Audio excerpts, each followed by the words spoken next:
চারদিকে এই যে এত দালান কোঠা, বড় বড় স্কাইস্ক্রেপার, আমাদের এই যান্ত্রিক শহরটা যেন এক পাথরের জঙ্গল। এই ইট পাথরের খাঁচায় আমরা নিশ্চিন্তে ঘুমাই, ঝড় বৃষ্টি আমাদের স্পর্শ করতে পারে না। কিন্তু কখনো কি জানালার পাশে দাঁড়িয়ে ভেবেছেন, সামান্য একটু ছাই রঙের পাউডার, বালু আর পানি, এই তিনে মিলে কিভাবে তৈরি হয় পাহাড়ের মতো শক্ত পাথর? কি সেই জাদুকরী রসায়ন, যা যুগের পর যুগ একটি ইটের সাথে আরেকটি ইটকে এমন শক্ত করে ধরে রাখে যে হাজার চেষ্টা করেও তা আলাদা করা যায় না? সিমেন্ট আসলে কিভাবে কাজ করে? এটি কি শুধুই শুকিয়ে শক্ত হয়, নাকি এর ভেতরে চলে বিজ্ঞানের এক জটিল খেলা? এর উত্তর খুঁজতে আমাদের যেতে হবে মাটির গভীরে এবং আগুনের কাছে। সিমেন্ট তৈরির মূল উপাদান হল চুনাপাথর বা লাইমস্টোন এবং বিশেষ এক ধরনের মাটি। কিন্তু এগুলো এমনিতেই জোড়া লাগে না। বিশাল কারখানায় এক প্রলয়ঙ্করী আগুনের চুল্লিতে, যেখানে তাপমাত্রা থাকে প্রায় 1450 ডিগ্রি সেলসিয়াস, সেখানে পোড়ানো হয় এই উপাদানগুলোকে।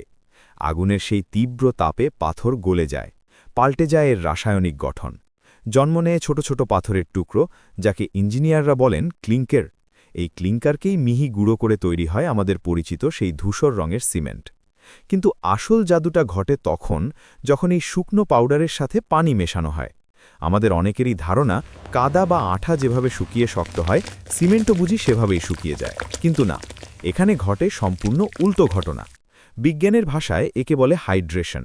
এটি শুকিয়ে যাওয়া নয়, বরং এটি একটি রাসায়নিক বিক্রিয়া। যখনই সিমেন্টের কণার গায়ে পানি লাগে, তখন এর ভেতর থেকে কাঁটার মতো লক্ষ লক্ষ সূক্ষ্ম ক্রিস্টাল বা দানা বেরোতে শুরু করে। মাইক্রোস্কোপের নিচে দেখলে মনে হবে যেন সিমেন্টের কণাগুলো থেকে শিকড় গজাচ্ছে। এই কাঁটাযুক্ত ক্রিস্টালগুলো একে অপরের সাথে এমনভাবে জট পাকিয়ে যায়, ঠিক যেমন আমরা দুই হাতের আঙুলের সাথে আঙুল জড়িয়ে শক্ত করে ধরি। আর এই জালের ভেতরেই আটকা পড়ে বালু আর পাথরের কণা। সিমেন্ট তখন আর পাউডার থাকে না, সে বালু আর পাথরকে সাথে নিয়ে তৈরি করে এক কৃত্রিম পাথর, যাকে আমরা বলি কংক্রিট। এই জন্যই দেখবেন ছাদ ঢালাই বা দেয়াল তোলার পর রাজমিস্ত্রিরা বারবার পানি দেয়, কারণ পানি শুকিয়ে গেলে এই ক্রিস্টাল তৈরি বন্ধ হয়ে যাবে। সিমেন্ট বেঁচে থাকে পানির জন্যই। পানি যত পাবে, তার ভেতরের বন্ধন তত মজবুত হবে। কিন্তু সিমেন্টেরও একটা বড় দুর্বলতা আছে।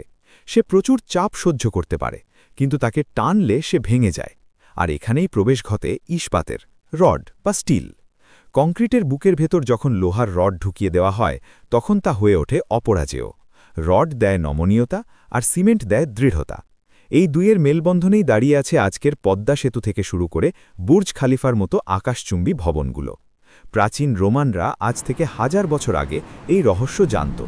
তাদের তৈরি প্যান্থিয়ান বা কলোসিয়াম আজও দাঁড়িয়ে আছে এই সিমেন্টের জাদুতে। আজকের আধুনিক বিজ্ঞান সেই জাদুকে নিয়ে গেছে অনন্য উচ্চতায়। আমাদের মাথার ওপরের ছাদ, পায়ের নিচের রাস্তা, সবই এই রাসায়নিক বিক্রিয়ার ফসল।